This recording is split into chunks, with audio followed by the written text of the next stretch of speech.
أعوذ بالله من الشيطان الرجيم بسم الله الرحمن الرحيم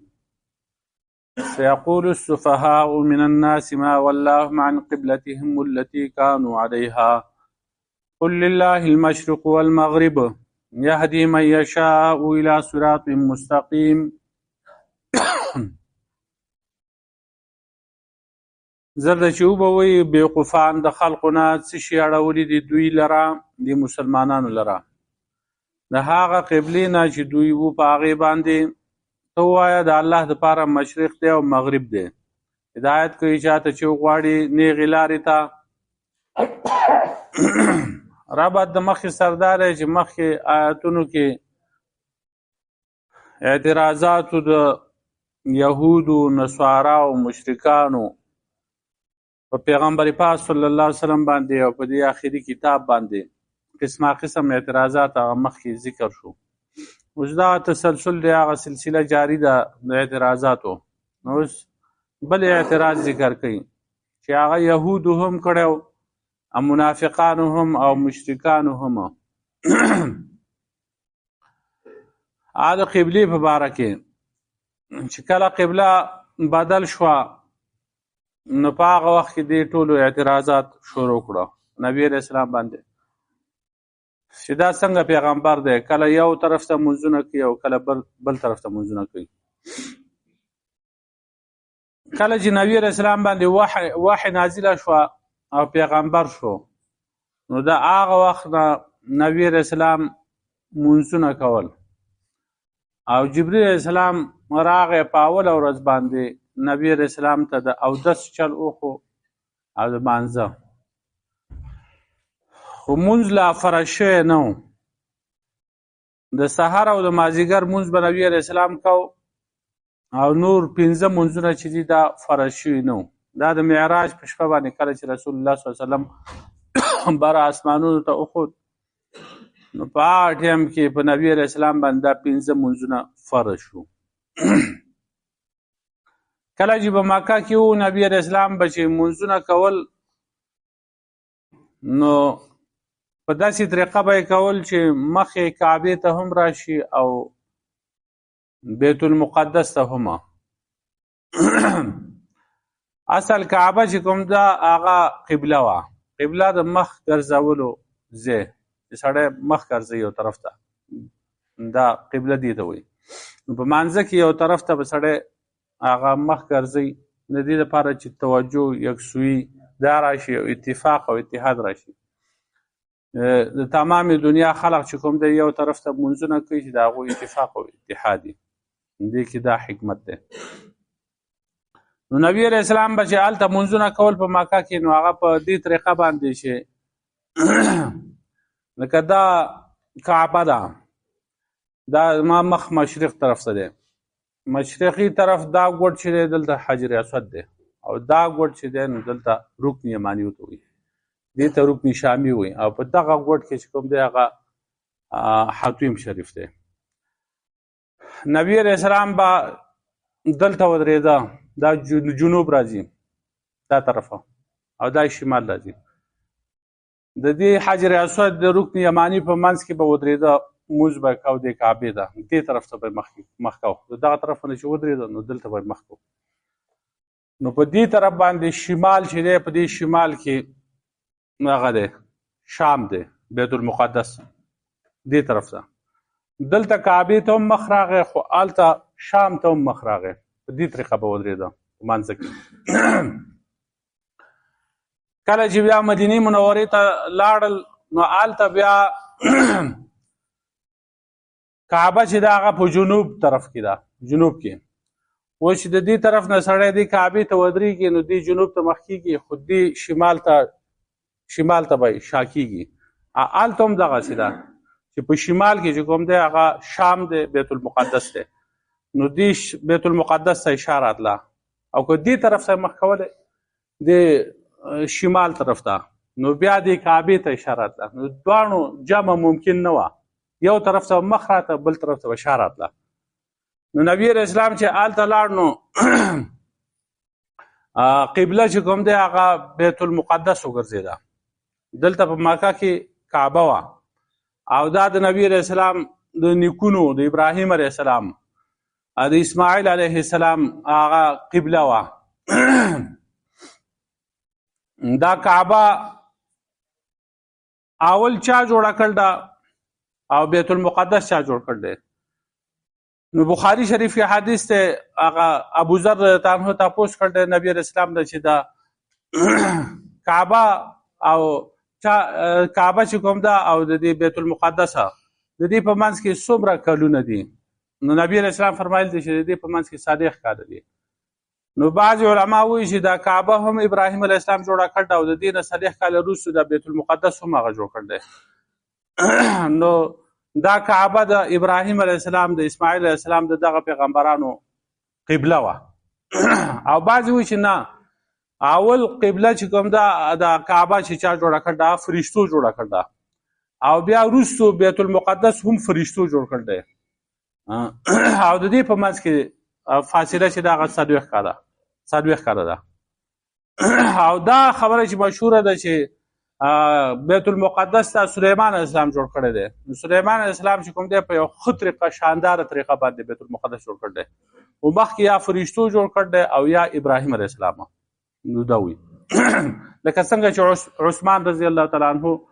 هغه مسجد نبوي بیا په شانداره طریقې سره هغه جوړ کړو. د دې نه مخکې د هغې بنیاد و نبي علیه السلام په وخت کې جوړ شوی، وروسته بیا هغه جوړ کړی دی عثمان رضی الله عنه، یعنې توسعه پکې کړی غټ کړی دی مسجد نبوي. نو دغه شان دی. نو په مدینه منوره کې نبی علیه السلام چې کوم دی خلکو ته حکم وکړو چې تاسو د بیت المقدس ته مخ کوئ. نو بیت المقدس ته خلکو منځونه کوله. نو 14 میاشتې یا 11 میاشتې منځونه هغې ته شوي دي. دا یو روایت دی د بخاري شریفه او مسلم کې هم دی او په ترمذي او په دې احادیثو کتابونو کې. په هغه کې دا راغلی دی چې 16 شهرنا یا 17 شهرنا او 17 شهرنا 14 میاشتې یا 11 میاشتې په شک سره په منځ کې او دی یا نو دا شک د دې وجې نه دی چې نبي علیه السلام چې کله تللی دی د مکې نه مدینې منورې ته نو ربیع الاول په میاشت کې تللی دی. ړومبی خور چې ورته وایي ړومبی خوره په دې کې تللی. د دې نه اخواته حسابوه بیا دا کله چې تحویل د قبلې شوی دی قبله بدله شوې ده نو تر دغه وخته پورې چې کوم دی 11 میاشتې جوړېږي. نو چا پکې دا ربیع الاول دا میاشت هم حساب کړل ده، ړومبی خوره، دویمه، دریمه، څلورمه، بیا زبرګه، بیا شوقدر، بیا روژه، بیا وړوکې اختر، بیا میانې میاشت او بیا چې کوم دی لوی اختره، بیا آسان او بیا آسان چې کوم دی آسان او سپره. نو دا څو شو؟ سپره، ړومبی خور، بیا دویمه، دریمه، څلورمه خوره او بیا زبرګه. دا 11 میاشتې شوې. نو دا اولانیو سره هم حساب کړل ده، دا وروستنیو سره هم حساب کړل ده. او بعضې چې کوم دی هغه د میاشتې پوره کړل ده او دا نور زیاتې کړي ورځې شوي دا یې کټ کړل دي. نو 14 میاشتې شوې د بعضو په نسبت دی او د بعضو په نسبت دی دا دواړه میاشتې هغوی حساب کړل دي. نو 11 میاشتې دي دغه کړل دي، برابر کړل دي. نو دغه وخت چې کوم دی نبي علیه السلام دی دغه ته بیت المقدس ته چې کوم دی هغه منځونه کړل دي. بیا حکم راغی خو نبي علیه السلام خوښه دا وه چې زه کعبې ته ما منځ کولی. دا زما د نیکه د ابراهیم علیه السلام او اسماعیل علیه السلام قبله ده چې دې ته مې منځونه کولی. نو دا یې تمنا وه او بار بار به اسمان ته هم کتل لکه لاندې آیتونو کې راځي چې وحی به کله راځي، فرشته به کله راځي چې ما ته ووایي چې ته مخ که کعبې طرف ته. نو د زبرګې په میاشته کې تقریبا 15 تاریخ و 15 رجب په دغه ورځ باندې نبي علیه السلام سهار مونځ په مسجد نبوي کې وکړو او بیا لاړ بنو سلمه یو قبیله وه د هغوی جماعت چې مسجد قبلتین باندې کوم مشهور دی په دغه ځای کې هغه اوسېده. نو هلته لاړ نو برا ابن معرور رضی الله تعالی عنه هغه وفات شوی د هغه لاستوې ده. نو ناسو تر دې چې ماسپښین شو چې ماسپښین شو نو مانځه له لاړه. نو په دغه جومات کې هغه نبي علیه السلام مخکې شو. په دغه ورځ ماسپښین مونځ چې کوم دی مسجد نبوي کې هغه ونه کړو، هلته مخکې شو په هغه مسجد قبلتین کې. نو چې مخکې شو مونځ یې کوم 2 رکعته یې وکړو او دا 2 رکعته لا پاتې وو. په دې کې دا حکم راغی چې فولي وجهك شطر المسجد الحرام، وګرځوه مخ خپل په طرف ته مسجد حرام باندې. نو نبی علیہ السلام هغه مخ وګرځاو په مانځه کې. نو چې ما تاسو وی چې شام چې کوم دی بیت المقدس هغه په مدینه کې هم په شمال کې دی. نو نبی علیہ السلام په دغه طرف ته مونځ کوم، دې طرف ته مخ. کله چې حکم راغی نبی علیہ السلام را وګرځېدو، نو دې طرف ته دې دیوال ته مثلا دا جنوب دی دلته را وګرځېده. او چې دغه سره راګرځي نو بیا د صحابه کرام مخکې راځي او نبی علیہ السلام بیا شاته راته. نو نبی علیہ السلام راغل دی داسې په دې دغه کې راغلی دی مانځه کې، هغه دیوال چې دی هغې ته مخ کړ دی او صحابه کرام چې کوم دی هغه په خپل ځای باندې ګرځېدل دي. نو نبی علیہ السلام پکې تللی دی او دا نور صحابه کرام په خپل ځای باندې ګرځېدل دي. اوس هم په هغې کې چې کوم دی 2 محرابونه دي یو دغه جنوب طرف ته دی او یو شمال طرف ته. نو مسجد قبلتین هغې ته ویلی کېږي. نو اولنی مونځ چې دی دا د ماسپښین مونځ په هغې کې دا حکم راغلی و. او بیا نبی علیہ السلام چې مازدیګر خپل جومات ته لاړ په مسجد نبوي کې مونځ کوو. نو هلته یې پوره مونځ کړی دی، د مازدیګر مونځ چې پوره کړی دی کعبې طرف ته. نو روایت مختلف راغلی دی، بعضې وایي چې دا د ماسپښین مونځ و او بعضې وایي چې د مازدیګر مونځ و. نو و د ماسپښین خو هغه جومات کې 2 رکعته کړي او دغه ته بیت المقدس ته دا 2 رکعته بیا کعبې ته وکړو. او بیا چې مازدیګر لاړ په خپل جومات کې مونځ کوو نو پوره مونځ یې هلته بیا کعبې ته کړ دی. نو بیا نور جوماتونو کې هم دغسې خلق به تله راتله نه، خو د شا به څه کار پېښ شو نو نور محلو ته به ته تله. نو مسجد قبا کې چې کوم دی یا نور جوماتونو کې چې دا خبر رسېده نو یو جومات ته ماښام خبر ورسېده. عباد بن بشر رضی الله تعالی عنه هغه لاړ، هغه بیا د مسجد قبا ته چې تللی نو سهار په ټایم کې تللی و. نو هلته چې کوم دی خلکو ته ووایي چې قبله بدل شوې دی خلکو. نو هغه خلکو 1 رکعت مونځ کړی او په دې 1 رکعت کې بیا ګرځېدل دي، په دې بل 2م رکعت کې هغه وګرځېدل دي. نو داسې مختلف جماعتونو کې دا خبر رسېدل دی. نو هغه خلک چې کوم دی څوک مانځه کې ګرځېدل دي. خو اول د ټول نه اول چې قبله بدله شوې ده نو هغه مسجد قبلتین او نبی علیہ السلام د ماسپښین مونځ کوم. نو کله چې دا قبله بدله شوه نو خلکو اعتراضات شروع کړو. نو دغه اعتراضات چې کوم دی د یهودو هم کول. یهود اول خوشحاله وایي چې دا پیغمبر راغی دی زمونږ دین ته چې کوم دی را روان دی او اوس په زمونږ دین دی قبلوي، ځکه چې زمونږ قبلې ته چې کوم دی هغه مونځونه شروع کړو بیت المقدس ته. هغه هم د یهودو او نصاراو چې کوم دی قبلې هغه بیا بدل وي، بیت المقدس ته به یې مونځونه کوله. خو یهودو چې کوم دی هغه به مغرب طرف ته کو او عیسایانو هغه به د مشرق طرف ته مونځونه کوله. هغه هم بیا ځان له پکې طرفونه کتلي وو. خو کول به یې دغه بیت المقدس ته مونځونه وي، دا زموږ د نیکونو قبله ده. نو اول ډېر زیات خوشحاله، خو چې کله دا حکم راغی نبي علیه السلام کعبې ته وګرځېده نو قسم قسم اعتراضات یې شروع کړو چې دا پرون یو طرف ته مونځونه کوله نن بل طرف ته مونځونه کوله. او مشرکانو هم دا اعتراضونه کول چې دلته چې وو نو دې کعبې ته به یې مونځونه کول، چې مدینې ته لاړ نو هلته بیا بیت المقدس ته مونځ کوي. نو دا څنګه دین دی؟ او منافقانو هم دا اعتراضات کوله. نو دا آیت چې کوم دی سیقول السفهاء من الناس ما ولاهم، یا د دې قبلې د تحویل نه د بدلېدو نه مخکې دا نازل شوی دی او یا وروستو نازل شوی دی. که مخکې نازل شو نو دا سین چې کوم دی دا د استقبال لپاره دی. معنا دا شوه چې زر ده چې اوبه وي هغه بیوقوفان د خلقو نه چې څه شي اړول دي دوی لره د مسلمانانو لره عن قبلتهم التي د هغه قبلې نه کانو علیها چې دوی په هغې باندې وو. زر ده چې اوبه وي لږ وروستو به اوس دا قبله بدلېږي او چې قبله څنګه بدله شوه نو دا خلک به اعتراضات شروع کړي. نو بیا به وایي چې دا مسلمانان څه شي اړول، دا پیشنګوي شوه.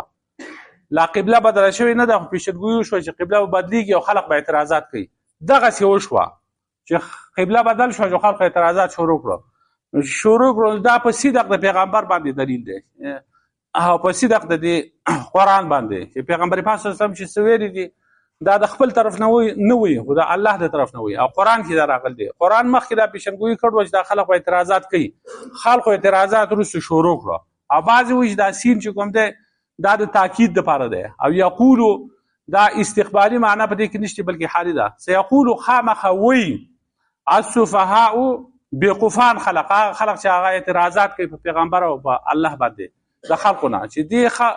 دی مسلمانانو لره څه شي د خپل قبلې نه واړوله نو خامخه وي اوس وي لګیا دي نو دا بیا تحویل د قبله شوی دی قبله بدله شوی ده او د هغې نه وروستو بیا دا آیت نازل شوی دی د قبلې د بدلېدو نه وروستو دا آیت نازل شوی دی چې خامخه وي بیوقوفان د خلقو نه چې څه شي اړول دي دا مسلمانان د خپل قبلې نه هغه قبله چې دوی په هغې باندې وو نو قل لله المشرق والمغرب نو ته ووایه چې د الله لپاره مشرق دی مغرب دی نو د تحویل قبلې دپاره حکمتونه ذکر کوي او جوابات کوي د دو چې دا اعتراض تاسو بې فایدې دی خلق د کعبې ته او د بیت المقدس ته قبلې ته مونځونه نه کوي دا مسجود الهي چې کوم دی چې چاته سجده کوي دغه نه دي سجده خو خدای ته کوي خلقه او دا د یکسویي لپاره چې یو طرف مقرر شي دا خلقو اتفاق او اتحاد راشي د دې لپاره دی نو د الله لپاره ټول جهاتونه دي دا خلق خدای له مونځونه کوي او سجدې خدای ته لګوي او دا ټول شپږ جهات چې کوم دي شپږ طرفونه خې طرف ته ګس طرف ته او مخکې چې کوم دی هغه مخې طرف او شا طرف او لا پاس او لاندې دا شپږ طرفونه دا ټول د الله دي مشرق او مغرب د مراد چې کوم دی ټول طرفونه دي دا ټول د خدای طرفونه دي چې الله پاک کوم طرف ته حکم وکړو چې دې طرف ته مونځونه کوئ نو چا څوک په اعتراض ولې کوي چا دا مجال شي چې په هغه باندې اعتراض وکړي قل لله المشرق والمغرب یهدي من یشاء الى صراط مستقیمه هدایت کې الله پاک شاته چې وغواړي هغه نیغې لارې ته نو په دې کې اشاره وکړه چې کعبې ته مخ کول چې کوم دي دا بالکل صحیح دي دا صراط مستقیم دی نیغه لار هم دغه ده چې پیغمبر پاک صلی الله علیه وسلم کعبې ته مخ کو وکذلک جعلناکم امه وسطا نو دغه رنګ منګه دا بل حکمت بیانوي د تحویل قبله د تحویل قبله بل حکمت دا دی چې ستاسو سو وخت چې د نبی علیه السلام او صحابه کرامو د بیت المقدس ته مونځونه وکړو دا د دې لپاره چې د دې یهودو سره انس او محبت پیدا شي یو لګاو پیدا شي او دا د دې لپاره چې دوی د یو بل له خوی بوی نه خبر شي او هغه نفرتونه بغض حسد دا لري شي ځکه چې په ورځ د قیامت به بیا دا امت په هغو باندې ګواهي کوي نو ګواهي د هغه چا قبلېږي چې د هغه د یو سړي ګواهي د بل سړي دپاره په هغه وخت کې قبلېږي چې ډېر زیات محبت یې هم د هغه سره نه او بغض او حسد او دشمني هم نه چې د دغه ګواهي کوونکي او د هغه بل سړي د مدعي په منځ کې دا تعلق د انتهایی محبت یو بل باندې ډېر زیات مینې دا ګواهي هم نه قبلېږي په اسلام کې لکه پلار د زوی دپاره ګواهي نشي کولی زوی د پلار دپاره ګواهي نشي کولی داسې ورور دپاره دا ګواهي منظور نه ده او چې ډیر زیات نفرت دي یو بل سره دشمنی دا هم نه قبلېږي اوس که یو سړي په چا باندې ګواهي وکړه او بیا وروستو قاضي ته پته ولګېده چې دا دې سړي چې ګواهي کړله د دې سړي خلافه د ده سره یې زړه دشمني وه دا ګواهي به نه قبلېږي دا به رد کوي قاضي نو د دغه قومونو مخکني قومونه چې څومره دي یهود او نصارا یا نوره د هغو سره د دې امت دشمني نشتی نو په ورځ د قیامت به دوی په هغو باندې ګواهي کوي دا بل حکمت شو او د هغې لپاره طریقه دا وه چې دوی لږ یو بل ته رانږدې شي د یو بل خوی بوی ورته معلوم شي هغه بغض حسد دا د زړونو نه وځي نو په ورځ د قیامت به لکه حدیث کې چې راغلی د بخاري شریف حدیث دی چې الله پاک به دا پیغمبران راوغواړي ورته به ووایي چې تاسو خپل امت ته خپل قوم ته هغه دعوت رسولی دی که نه ده رسولی نو هغه به وایي موږ رسولی دی مثلا نوح علیه السلام ته وایي چې تا دعوت رسولی هغه به وایي ما رسولی نو هغه خلق به پورته شي د نوح علیه السلام قوم چې دوی خو موږ ته دعوت نه دی رسولی ده موږ ته دین خبره د سره کړې نه ده دی نه دی راغلی موږ ته نو نوح علیه السلام ته به الله پاک وایي چې دا خلق خو اعتراض کوي په تا باندې چې ده موږ ته خبره نه ده رسولی ستا سره څه ته مدعي څه ګواه شته هغه به وایي او ګواه مسله شته وایي څوک دي نو نوح علیه السلام به ورته وایي چې دا اخري امت چې دی دوی به زما لپاره ګواهي کوي نو هغه خلق به اعتراض کوي وایي چې اخري امت په کومه زمانه کې تېر شوی دی لکه دا اوس چې کوم دی شپږ زره کاله زموږ او د نوح علیه السلام په منځ کې تقریبا شو 0.5 کال وروسته خلک راغل دی هغوی په موږ باندې ګواهي کوي دا ګواهي موږ نه منو نو د دوی نه به تپوس وکړي د دې امت نه چې تاسو ګواهي په څه بنیاد باندې کوئ چې د نوح علیه السلام خپل دعوت رسولی دی نو دوی به ورته ووایي چې ای الله ته رښتینی او تا یو کتاب را لېږلی و هغه کتاب کې تا فرمایلي و چې ولقد ارسلنا نوحا الى قومه فقال یا قوم اعبدوا الله ما لكم من اله غیره داسې ډېر شي آیتونه دي قرآن کې په تاخیر سره موږ لېږلی و نوح علیه السلام خپل قوم ته نو هغه خپل قوم ته ووایي چې ای خلقو عبادت کوئ د الله ستاسو دپاره د الله نه سوا بل هېڅوک معبود نشته نو موږ په دغه بنیاد باندې دا ګواهي کوو نو دا ګواهي به دا امت کوي او بیا به نبی علیه السلام په دوی باندې د تزکیې دپاره راولي چې دا ستا د امت دا خبره ټیک کوي دا صحیح ده هغه به نبی علیه السلام پوه شي دا بالکل په ما باندې کتاب نازل شو قرآن او په قرآن کې دغه و چې نوح علیه السلام راغلی دی موسی علیه السلام عیسی علیه السلام او حزقیل علیه السلام او یوشع بن نون علیه السلام او الیاس علیه السلام او فلان دا ټول دا نومونه ورته ووایي چې دغه پیغمبران راغلي او خپل دعوت هغه سر ته رسولی دی هغوی خبره کړې ده دوی هسې انکار کوي نو وکذلک جعلناکم امة وسطا او دغه رنګ موږ تاسو ګرځولي یو امت غوره یا درمیانه لتکونو شهداء علی الناس دې لپاره چې تاسو ګواهان شئ په خلکو باندې نو د ګواهۍ دا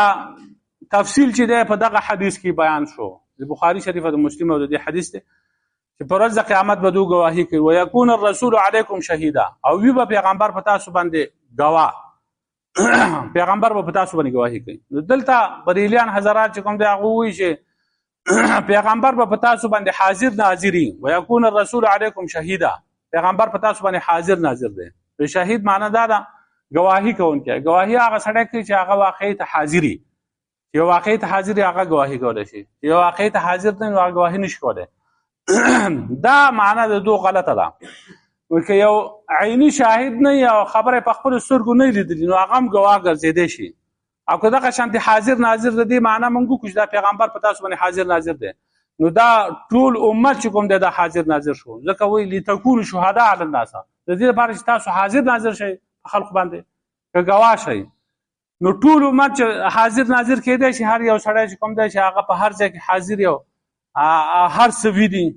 د هر شي خبر ورکوي لکه د دوی چې کومه عقیده ده د بریلیانو شره پیغمبر پاک صلی الله علیه وسلم د هر څه نه خبردار دی او د هر شي خبر ورکوي دا غلطه دروغ دي پیغمبر حاضر ناظر نه دی دا سې ډېرې خبرې دي چې هغه کې عیني شاهد ته ضرورت نه وي هغه شهادت بالتسامع ورته ویل کېږي اورېدو باندې به ته ګواهي ورکوي یو سړی دا خبر ورکړي چې د فلاني سړي چې کوم دی واده کړی دی او د دې فلاني سړي زوی شوی دی دا فلانی سړی مړ دی او دی ونه د ده دا ګواهي منظور ده خو دی په خپل علم باندې ګواهي ورکوي په خپل علم باندې په اورېدو باندې د دې پلانکي سړي زوی شوی دی هلته حاضر وشي دا زوی کېده او دی ورته ناست و عیني شاهد خو دې ته وایي که نه چې هغه دا معامله هر څه لیدلي هغه دی د پردۍ ښځې ته ناست و چې د هغې زوی کېده چې د هغې ګواهي دی کوي او یا په نکاح کې دی و په نکاح کې دا موږ ته پته ده د دې خلک چې دې پلانکي سړي نکاح کړی و دې پلانکي سړي نکاح نه دی کړی د هغې موږ ګواهي ورکولی شو دا پلانکي چې کوم دی دا دوی واده کړی دی نو موږ خو نه وو زه په هغې کې حاضر وم چې زه د ګواهي ورکوم چې د واده کړی دی خو په اورېدو باندې که نه په علم باندې زه ګواهي ورکوم یا یو سړی مړ شو او بل خلک ووایي چې دا پلانکي سړی مړ دی نو په هغې باندې موږ ګواهي ورکولی چې پلانکي سړی مړ دی نور چې هغه نه زنکدن و ساعت خطو نو په هغه وخت کې زه ورسره ناست وم که بل یو سړی ورسره ناست و چې د هغې ګواهي کوله نو په اورېدو باندې هم هغه ګواهي نو دا امت به په علم د قرآن د وجې نه چې قرآن د وجې نه دوی ته علم ورکړی شوی دی نو دوی په ورځ د قیامت په هغو باندې ګواهي کوي او نبي علیه السلام چې کوم دی هغه هم د قرآن د وجې نه چې قرآن د وجې نه هغه ته علم ورکړی شوی هغه د دعوت رسول د خپل امت ته دا قرآن یې پرېښودی دی سنت یې پرېښودی دی په دغه بنیاد باندې هغه ګواهي کوي وما جعلنا القبلة التي كنت عليها بل حکمت بیانوي بل دا دی چې دا الله پاک چې قبله بدله کړه د بیت المقدس نه کعبه شوه دا د دې لپاره چې الله پاک د خلکو ته وښوي چې څوک منونکي دي څوک نه منونکي دي څوک په دې خبره باندې عمل کوي څوک عمل نه کوي ډېر خلک داسې دي روایتو کې راغلي دي چې هغه دا قبله چې بدل شو نو هغه چې کوم دی مرتد شو چې دا څنګه دین دی پرونه یو طرف ته مونځ کوه نن بل طرف ته مونځونه کوي دا موږ نه منو نو وما جعلنا القبلة التي او موږ نه دا ګرځولې قبله كنت عليها چې ته په هغې باندې الا لنعلم مګر د دې لپاره چې موږ ښکاره کړو من يتبع الرسول هغه څوک چې تابعداري کوي د پیغمبر ممن ينقلب على عاقبيه د هغه چا نه چې موږ جدا کړو اوښیو هغه چا نه چې هغه ينقلب على عاقبيه ګرځي په خپلو پوندو باندې وان كانت لكبيرة الا على الذين هدى الله یقینا دا کار چې کوم د ډیر ګران دی مګر نه دی ګران په کسانو باندې هغه ته الله پاک هدایت کړی دی وما كان الله ليضيع ايمانكما او نه دی الله پاک چې تاسو هغه ایمانونه او منځونه ضایع کړي دا بل اعتراض هغه کړو دا غي جواب دی دوی چې مخکې چې د بیت المقدس خلکو منځونه کول د 14 یا 15 میاشتې منځونه وشو او اوس خلک مړ دي څوک شهیدان شوي دي او څوک مړ شو نو هغه کسانو چې منځونه کړي اوس خو د تحویل د قبله وشو قبله چې کوم دی هغه کعبه وګرځېده نو دغه خلکو منځونه خو هسې لاړه منځونه قبول نشو نو دو جنت ته هم نشي تللی دا اعتراضات شروع کړو نو الله پاک جواب وکړو چې الله نه دی چې د دوی هغه ایمانونه او منځونه ضایع کړي دوی چې تر اوسه پورې کوم منځونه کړي هغه منځونه په خپل ځای باندې ټیک وو ځکه چې هغه هم د الله پاک په حکم باندې وو دوی د ځانه نه کول ان الله بالناس لرؤوف رحیم یقینا الله پاک په خلقو باندې په خپل بندګانو باندې خامخا نرمی کوونکی رحم کوونکی دی سيقول السفهاء زرد چوبویا بقفان من الناس د خلقنا ما واللهم تشړول دي دا مسلمانان عن قبلتهم التي دا قبلنا شدو عليها باغي باندې قل لله المشرق والمغرب تو دا الله تبارک مشرق او مغرب دی يهدي من يشاء هدایت کوي شاته چوغواړي لا صراط مستقیم غنی غلارتا وكذلك جعلناكم امه وسطا او دا څنګه منګه زوري تاسو یو امه وسطا غورا یا درمیانه لتكونوا شهداء على الناس دې لپاره چې شي تاسو گواهان په خلقو باندې ويكون الرسول عليكم شهيدا او شي پیغمبر په تاسو باندې گواه وما جعلنا القبلة التي كنت عليها موږ نه دا ګرځولې قبله چې توی په هغې باندې الا لنعلم مګر د دې لپاره چې موږ ښکاره کړو من يتبع الرسول هغه څوک چې تابعداري د پیغمبر کوي ممن ينقلب د هغه چا نه چې هغه ګرځي على عقبيه په خپلو پوندو باندې په شا ځي وان كانت لكبيرة او یقینا دا کار ډېر ګران دی الا على الذين هدى الله مگر په هغه کسانو باندې چې الله پاک هغو ته هدایت کړی دی په هغو باندې هېڅ ګران کار نه و په مانځه کې دنده هغوی د نبي علیه اسلام د ګرځېدو سره وګرځېده او قبله یې خپله بدل کړه او کوم کسان چې منافقانو یا کافرو هغو اعتراضات شروع کړه وما كان الله ليضيع ايمانكم او نه دی الله پاک چې ضایع کړي ستاسو ایمانونه ستاسو منځونه ليضيع ايمانكم یعنې ليضيع صلاتكم ان الله بالناس لرؤوف رحیم یقینا الله پاک په خلقو باندې خامخا نرمي کوونکی مهربانه دی الله